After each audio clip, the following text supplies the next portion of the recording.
Bonjour à toutes et à tous. Bonjour Carole, je vous remercie beaucoup pour cette invitation.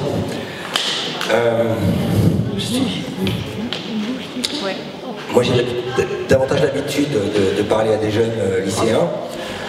C'est probablement, je crois même, j'ai déjà donné quelques conférences, mais sur du contenu, c'est la première fois que j'explique ce que sont les sentiers de la mémoire à un auditoire comme le vôtre. Je suis très content d'être ici. Je crois qu'il y a une image qui devrait apparaître. Seulement, il manque quelque chose. Même si on va réduire un peu, de sorte que je contribue à récupérer le retard.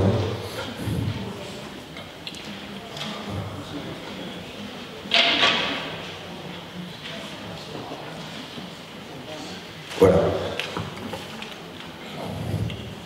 C'est une image d'une tombe juive qui vient d'un cimetière juif à Niš, dans le sud de la Serbie.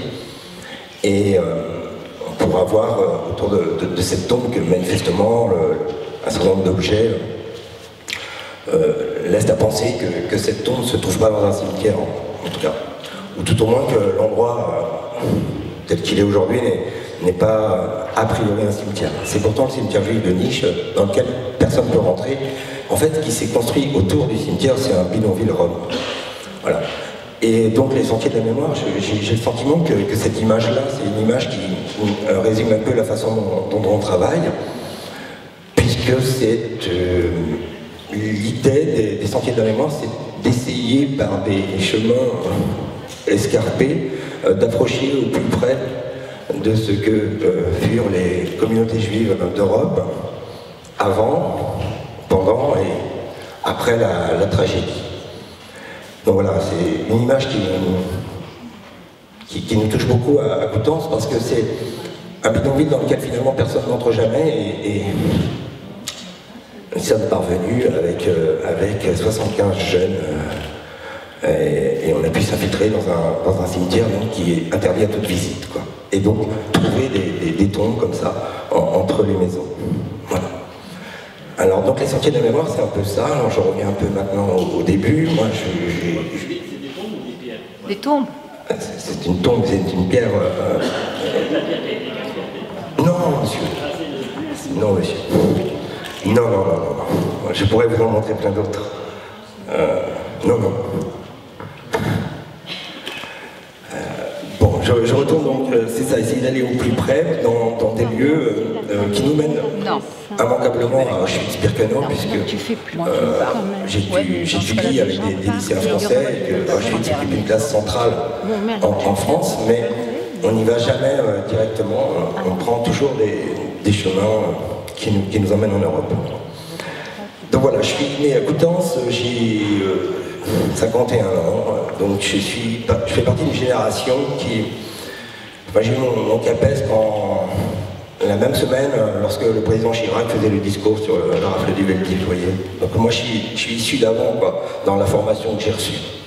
Je viens de Coutances, donc c'est dans la Manche, c'est une petite ville de 8000 habitants. J'y suis né, je suis allé dans ce lycée, et désormais j'enseigne dans ce lycée. C'est un peu étrange, mais enfin bon, c'est comme ça. Et de cette petite ville de 8000 habitants, il n'y a absolument pas de communauté juive. Et puis dans la Manche n'est pas un territoire où il y a une grande présence juive. Moi, mon problème d'enseignant, c'est effectivement, qu'est-ce que je dois transmettre? Je dois transmettre une histoire, bien sûr, je suis prof d'histoire. Mais cette histoire-là, qui touche à l'essentiel, on a une responsabilité supplémentaire. Et comme je suis devenu prof d'histoire sans ne rien connaître, puisqu'on ne m'avait rien appris, naturellement, c'est une grande responsabilité de se retrouver devant des jeunes troisièmes dans un premier temps, et puis lycéens ensuite, en se disant mais qu'est-ce que je vais leur dire, quoi. Et donc voilà, on se met au travail, et rapidement, donc, en 2004, c'est imposé l'idée de... C'est né quasiment 15 ans, jour pour jour, dans une classe de terminale L, 24 jeunes en éducation civique. On s'est dit voilà, on va faire un projet sur l'année, qu'est-ce qu'on fait? Et donc est apparue l'idée de se rendre à Auschwitz-Birkenau. Et rapidement est apparue l'idée que se rendre à Auschwitz-Birkenau, ça ne se décrète pas et ça se construit sur la durée. On ne peut pas aller comme ça, quelque part, si on ne sait pas où on va. Et du coup, on s'est mis à travailler très dur et les élèves ont compris aussi que le cadre scolaire ne permettait pas de faire forcément tout ce qu'on voudrait faire et tout ce qu'on pourrait faire. Alors, très rapidement, c'est eux qui ont eu l'idée, vous les écoutez régulièrement, les plus jeunes, parce qu'ils ont des bonnes idées souvent. Ils ont eu l'idée de créer une structure associative, donc on a créé une junior association, et donc moi j'en suis l'accompagnateur, on va dire, j'en étais pas le président au début, puisque le président c'était un jeune. Et puis nous sommes partis, on a construit un premier séjour, et moi j'ai appris énormément de choses à leur côté pendant ce séjour, et l'association a été s'est pérennisée fatalement, quoi. Donc aussi au début c'est des classes qui venaient, très rapidement ce sont les élèves du lycée qui ont souhaité participer à ce projet. Donc ce projet est sorti de la classe, et ça c'était hyper important. C'est la raison pour laquelle on en a plus de 1000 désormais qui ont voyagé avec nous. Et on peut dire que un tiers des élèves de ce lycée participent chaque année en fait activement aux activités de l'association. Donc ça c'est pour vous dire à peu près comment c'est né, c'est quoi le format. Ça a tellement grandi que du coup maintenant on a une section adulte, on a on fait des choses en dehors du lycée, ça s'installe en ville. Et on a 2 actions mémorielles structurantes qui sont des séjours. Donc on en a fait 13 par exemple, cette photographie là, c'est pour montrer aussi comment on va au plus près. On est à Lety, donc c'est un endroit absolument invisité. Lety c'est au sud de Prague. Si on va un peu plus loin, je crois qu'il y a une porcherie. Ah ouais, mais non, en fait le diapo, je suis obligé de tout recomposer, du coup, bon, c'est pas grave. Je propose qu'on s'arrête sur celle-ci, là, c'est la précédente, j'y viendrai tout à l'heure. Donc Lety, tout à l'heure, je vous parlais, c'est une porcherie, mais en fait, porcherie, c'était un camp d'internement des tziganes en Tchécoslovaquie, et, enfin en Bonne-Moravie. Donc on s'est rendu là-bas, et on y va en traversant une forêt, enfin, c'est pas facile d'accéder, et puis les mômes ont trouvé dans le village d'à côté, à Moravice, dans un cimetière, les noms de tous ces enfants qui sont morts à Lety. Du coup, ils ont fait des photos, et le lendemain, on était à Berlin, et quand on arrive à Berlin, on va au mémorial des cimetières Rome, et là, dans le bus, les mômes s'organisent, et on organise ensuite de façon un peu circulaire, comme on a sur la photo qu'on avait tout à l'heure, autour du mémorial, la lecture des enfants de Lety. C'est-à-dire qu'on n'était pas parti avec cette liste, on la connaissait pas, on l'a trouvée sur place, et ensuite on en a fait quelque chose. C'est-à-dire que ce séjour, c'est un séjour qui dure en général 10 à 12 jours, c'est des séjours qui nous ont emmenés dans 18 pays, et qui sont toujours construits de façon thématique, et puis à la fin on arrive à Auschwitz-Birkenau, où on reste pendant 2 jours, et où on fait les visites guidées assez classiques, et puis ensuite on fait notre propre visite par nous-mêmes, parce qu'on a ce retour sur Birkenau avec le thème qu'elle est nôtre, quoi. Et voilà, donc ça c'est les 13 séjours, et puis les semaines de la mémoire, si on peut s'arrêter sur celle-là, sur celle-ci, ouais. Bon, les semaines de la mémoire, c'est un colloque qu'on organise pendant une semaine, enfin qu'on organise avec les jeunes. Ce sont les jeunes qui sont les modérateurs des conférences, qui reçoivent des témoins, des rescapés. Ils ont reçu Colette, ils ont reçu Francine, ils ont reçu Daniel, que vous venez d'entendre, ils ont reçu Marie-France Tegaud, que vous avez peut-être entendu l'année dernière. Et donc je suis ravi de revoir plein de gens comme ça ici. On a reçu Christian Grau, on a reçu Jean Hatzuel, on a reçu Florence Hartmann, on a reçu, on reçoit plein de gens. Et toutes ces conférences, ça dure toute la semaine, c'est en journée, c'est en soirée. L'idée, c'est que effectivement, ce ne soit pas seulement destiné aux jeunes, mais que ce soit proposé par les jeunes, aux autres jeunes, mais aussi à toutes les générations. Donc c'est ouvert à tout le public. On propose aussi, bien sûr, au-delà de ces activités structurantes, ce qui est important, c'est l'implication, c'est-à-dire comment je vais faire œuvre de mémoire, de transmission d'une mémoire, mais en même temps, il faut aussi transmettre de l'histoire. Alors l'histoire, c'est un peu moi qui m'en charge, j'ai beaucoup travaillé, je crois. Ouais, je vais être bref, je vous rassure. Par exemple, ici, on est sur la plage de Liepaja, en Lettonie, en 1942. En 1941, au mois de décembre 1941, les unités SS, accompagnées d'auxiliaires lettons, ont fusillé toute la communauté juive de la ville de Liepaja, qui était la deuxième communauté de Lettonie. Cette photo-là, elle a été prise au mois de novembre 2018, de l'année dernière. Et on était parti avec la liste des 7142 noms des juifs de Liepaja. Et on était sur un séjour, on était nombreux, on était 92. Et quand on arrive sur cette plage, une fois qu'on a évidemment repris l'histoire de la communauté, qu'on était passé par Riga la veille, etc., on s'installe une petite cérémonie comme celle-ci qui va permettre de nommer chacune des personnes qui existaient à Liepaja et qui a été fusillée pour la plupart sur cette plage, mais il y avait d'autres lieux de la ville qui avaient servi également de lieux d'exécution. Donc voilà, on rythme nos séjours de cérémonie comme celle-là. On pourrait appeler des lectures de noms, des noms qu'on a lus dans pas mal d'endroits, en Serbie, en Roumanie, et surtout ce sont des noms qui ont été lus, mais qui n'avaient jamais été lus par qui que ce soit avant, quoi. Et puis c'est vrai que, alors là parfois, il n'y a que nous, quoi.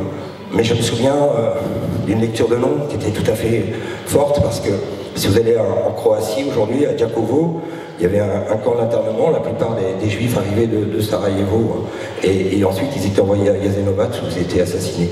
Et à Đakovo, on a la liste des gens qui étaient à Đakovo, et aujourd'hui c'est une station-service, donc les gens vont faire le plein, et donc nous on arrive et on fait notre lecture des noms dans la station-service, et du coup les gens viennent parce qu'ils ne comprennent pas ce qui est en train de se passer, et on leur explique qu'en fait là il y avait un camp de concentration, et il y avait 527 personnes, alors ils te disent non, ils disent si voilà les noms, et voilà quoi. Donc c'est ça qu'on essaie de faire, je crois que je disais pour une transmission active, c'est-à-dire qu'on est vraiment dans une démarche oui, qui vise à connaître, à comprendre et à transmettre ici, chez nous, mais aussi sur place, quoi. En termes de cérémonie, on fait aussi des scénettes de théâtre. Il y avait une photo tout à l'heure qui était prise à Vilnius. Ouais, si on peut tourner. Ah, voilà. On est ici dans l'ancien ghetto de Vilnius. Bon, les jeunes font du théâtre, alors nous on n'écrit pas de texte, on va chercher la richesse des textes qui étaient écrits en yiddish, du Suskever, Rodachevski, Katznelson, et on a plein de jeunes qui veulent faire du théâtre, etc., et qui s'emparent de ces textes, on les met en scène et on les porte sur place. L'un de mes plus beaux souvenirs là-dessus, c'est les joyeux pessimistes du jeune Abraham Chitrin à Ouch, où ce groupe de 14 ans écrivait des poèmes absolument extraordinaires, et donc du coup nous on les porte sur place et on donne à entendre en fait les mots qui avaient été écrits par d'autres jeunes, mais de jeunes qui vont être assassinés. Voilà, alors maintenant est-ce que le fait de travailler comme ça, donc dans l'art, le théâtre, les expos, les écritures, l'écriture, est-ce que ça marche? C'est bien gentil de dire on va faire ça. J'ai tendance à penser que oui, là on est à Jabuka, c'est un site d'exécution près de Belgrade, c'est la communauté juive de Pančevo qui a été assassinée, et cette année-là on était attendu par la communauté juive de Belgrade qui avait déplacé sa cérémonie pour qu'on la fasse avec eux. Je termine. Et donc est-ce que ça marche? Oui, j'ai tendance à dire oui. Dans notre lycée, la salle polyvalente s'appelle Simon Higel, parce que Simon Higel c'est le témoin qui est venu le premier à Coutan chez nous. Simon Higel, je pourrais avoir des photos où on est allé faire la fête de la musique chez lui, quoi. C'est-à-dire qu'il y a un lien fort qui se fait entre le rescapé et les jeunes. Et quand Simon est décédé, on a nommé cette salle en son nom. Tout le monde est revenu, on a organisé une grande cérémonie, et le fils de Simon est venu du coup, alors que lui-même ne connaissait pas trop l'histoire de son père, nous on la connaissait mieux. Donc je pense que ça marche. Je pense que quand on a fait la marche républicaine du 11 janvier 2015, donc Coutan c'est 8000 habitants, il y avait 11 000 personnes. Et c'est les jeunes en fait des Sentiers de la Mémoire qui ont organisé la marche républicaine et qui ont tout pris en charge. Moi je me souviens encore quand, avant même l'Hypercacher, le mercredi on était en réunion au moment où les informations tombaient, et 4 jours plus tard ils étaient organisés. Et puis récemment, quand l'actualité effectivement nous rattrape dans le mauvais sens et qu'il faut se mobiliser, à Coutances, il y avait donc 8000 habitants, il y avait 450 personnes au rassemblement contre l'antisémitisme. Et c'était là encore les jeunes des Sentiers de la Mémoire, alors ceux du moment, mais les anciens qui revenaient aussi exprès pour porter ça. Et on introduisait ça avec Jalben Gradowski qui disait que si jamais quelqu'un retrouve toi, cher découvreur de ses écrits, n'oublie pas de montrer mon visage et celui de ma femme. Alors c'est ce qu'on essaie de faire, c'est d'étirer, de montrer, de dire et de faire comprendre. Voilà, je vous remercie.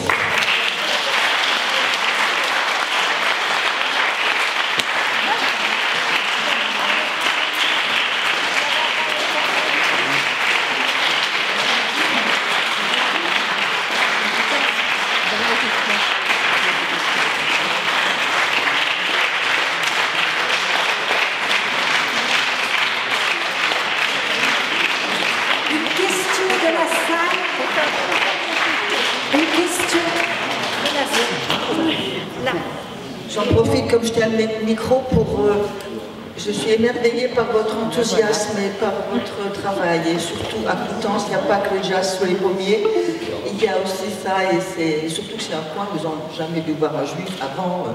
Maintenant, ils en voient tous les 2 ans. Est-ce que vous avez demandé la parole? D'abord, merci. J'aurais vraiment voulu avoir un professeur d'histoire comme vous. Moi, j'étais enseignante. J'aurais voulu vous demander si vous avez eu des restrictions de la part du rectorat et de la part du ministère de l'Éducation nationale, parce que ces dernières années, nous voulions faire... J'habite Saint-Dié. Nous sommes vraiment un lieu de mémoire également, puisqu'on a eu beaucoup de dégâts et de déportations dans cette ville et dans les environs. Et en fait, dès qu'on veut vraiment faire quelque chose, on a un professeur là récemment, un professeur d'histoire qui a voulu emmener justement ses élèves un petit peu dans la même optique que vous. Et elle a eu en fait un non bien catégorique de la part du rectorat et de son proviseur également et de certains de ses collègues. Donc j'aurais voulu vous demander d'abord cela et d'autre part quelles sont les aides qui vous sont apportées pour faire tous ces voyages. Merci. C'est une question très vaste, il faut que je sois quand même bref, je pense. Ça dépend des périodes, ça dépend des époques, ça dépend des gens. Je crois aussi que, j'ai l'air un peu souriant et comme vous avez dit, gentil peut-être, enthousiaste, ouais, déterminé aussi. Moi j'ai quand même du mal à lâcher une affaire dès lors que j'ai le sens que cette affaire elle est nécessaire et qu'il faut la faire. Donc parfois il y a eu des vraies difficultés. Je pense en avoir parfois, je ne suis pas là pour j'essaie de relativiser les choses. Mais oui, j'en ai même personnellement parfois un peu souffert au lycée. Les équipes enseignantes sont parfois très dures. Très dures, peuvent être très dures. Bon. N'empêche que ça fait 15 ans et que c'est ça que je retiens. Le rectorat, on a la chance d'avoir créé une structure. Moi, de temps en temps, je disais, nous on voyage sur temps de vacances. C'est-à-dire que j'ai ma journée aujourd'hui, mais je récupère mes heures. J'avais plein de cours aujourd'hui, mais je vais les récupérer. Donc on me permet de venir, mais en même temps, c'est un effort, ça se fait pas. Donc les voyages se font sur temps de vacances scolaires. Donc voilà, les jeunes donnent de leur temps, leur famille aussi, moi aussi, enfin, etc. La semaine de la mémoire, ça se fait sur temps scolaire, par contre, on n'a pas le choix. Parce que sinon, on n'a pas, au niveau des pour pouvoir permettre aux jeunes d'assister. Ça, c'est parfois compliqué. Mais on s'en est sorti, on sort tout chaud. Voilà, si ça répond en gros à votre question aussi, les soutiens. La Fondation pour la mémoire de la Shoah soutient le projet des Sentiers de la Mémoire. Les collectivités locales maintenant, et désormais la ville de Coutances qui a fini par comprendre que finalement il y avait peut-être un petit joyau dans sa ville, quoi. Alors là, c'est super difficile. Moi j'y arrive pas. Enfin, qui soutient? Ben, moi aussi, parfois, ça m'est arrivé d'emprunter 20 000 € pour soutenir le truc. Bah. Voilà. Et puis les familles. Les familles sont de grandes parties prenantes. Et puis là, actuellement, mes jeunes, ils sont en train de chercher des partenaires. On cherche des partenaires locaux qui va donner 20 €. Ce qui nous intéresse aussi, c'est que ça sorte du lycée, en fait que tout le monde se sente concerné. Chez les adultes, toutes les générations. Et du coup, on a un club de partenaires d'une centaine de petits magasins jusqu'à l'entreprise qui va donner de 20 à 150 ou 500 €. Quoi. Alors voilà, on cumule tout ça. On fabrique des petits objets de temps en temps, mais qui ont du sens. Un calendrier, par exemple. Voilà. Merci.